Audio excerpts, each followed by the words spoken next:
Sustainable development has become the popularized expression for Agenda 21.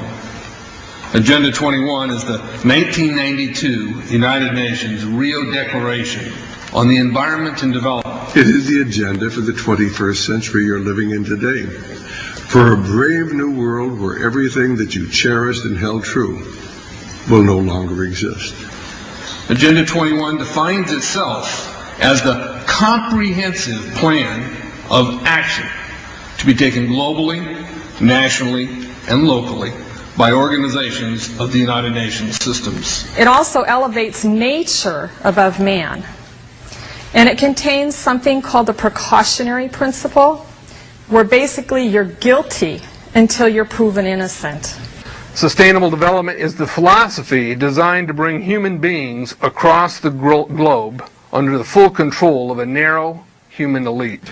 It's a 40-chapter document to basically control the world. It's based entirely on socialist control mechanisms. Sustainable developers have designed a global movement coordinated through a global to local action plan to create world government in accordance with certain objectives. These objectives include an end to national sovereignty, the abolition of private property, the restructure of the family unit, and increasing limitations and restrictions on mobility and individual opportunity.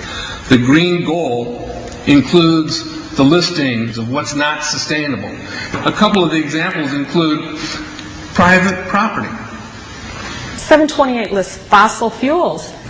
Golf courses and ski lodges are not. Consumerism. Irrigation is not sustainable. Paved roads. Commercial agriculture. Herbicides, pesticides. Elsewhere, it lists farmlands, pastures, grazing of livestock. And the family unit. The focus of sustainable development is the abolition of private property, societal undermining of the family, and abandonment of the constitutional protection of unalienable rights as described in the Declaration of Independence. You see, I sat on the Santa Cruz Agenda 21 committees. Now, this was a lot of crazy ideas. This was back in the mid-90s. Crazy ideas I heard. Mother Earth's surface wasn't to be scratched. Human beings were to be concentrated into human settlement zones. Educational systems were to focus on the environment as the central organizing principle. All aspects of life were covered. Well, I went to these committees at the request of some people who told me that I needed to understand what was going on, and I came back and I said, this is craziness. This is so silly. It has no chance of having any effect on our society. Well, I was wrong. The United States government's support for sustainable development, Agenda 21, is very clear. In 1992, while the Rio Conference was going on, George Bush, then president, was there where he executed the Agenda 21 protocols on behalf of the United States and brought it back to Washington, D.C. Within a year, Bill Clinton, by executive order, no congressional review, established the President's Council for Sustainable Development. In Santa Cruz, we've got a 2-lane freeway system. We need 4, but what we're getting is hundreds of millions of dollars of federal money to take a dilapidated rail line that Southern Pacific wants to put in the hands of somebody else so that a commuter line can be built along the railroad track. That'll be followed by 14-story buildings where people will live and stack them and pack them units, where developers, or so-called sustainable developers, will build these high-rises with federal dollars. In fact, Santa Cruz has received a $300 million federal grant to build the first 3,000 of these stack them and pack them units. The County Board of Supervisors has said, if you are a sustainable developer, you're immune from any construction defect liability. It's a partnership between selected developers building this new world order and the government using the American taxpayer dollars in order to do it. This is a map of the Wildlands Project. To explain the map, the red are areas that are to be off limits to human beings. No resource development, No human activity. If you live there, you won't. The yellow areas are the areas for major control of all human activity. If you live there, you won't. The black areas, the black dots, are the smart growth zones. That's where human beings are to be stacked and packed in small living units along rail tracks. The smart growth program ultimately has jobs assigned and children cared for by the state. The question has been asked many times how the people who are perpetrating these things expect to do this and make it last. And the answer to that is that you steal a generation of children and you indoctrinate them so that they accept these ideas and they become global citizens in the coming global village. UNESCO came out and declared 2005 to 2015 the decade of education for sustainable development.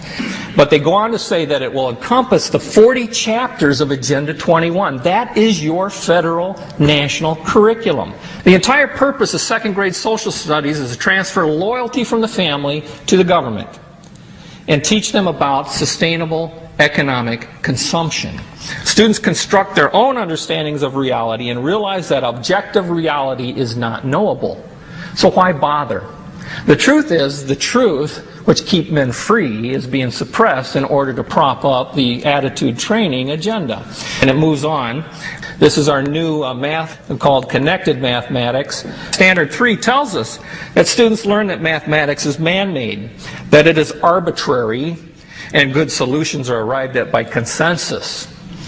Most of us assume 2 plus 2 is always going to equal 4. You're wrong. We might reach a new consensus.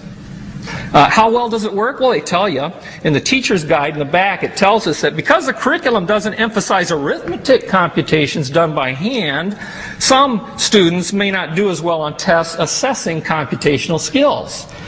We believe such a trade-off in the favor of CMP is very much to the student's advantage in the world of work. Our children are mathematically illiterate on purpose. How do I know on purpose? Why isn't this just a basic bad idea? Because the Sustainable Development Plan tells us so.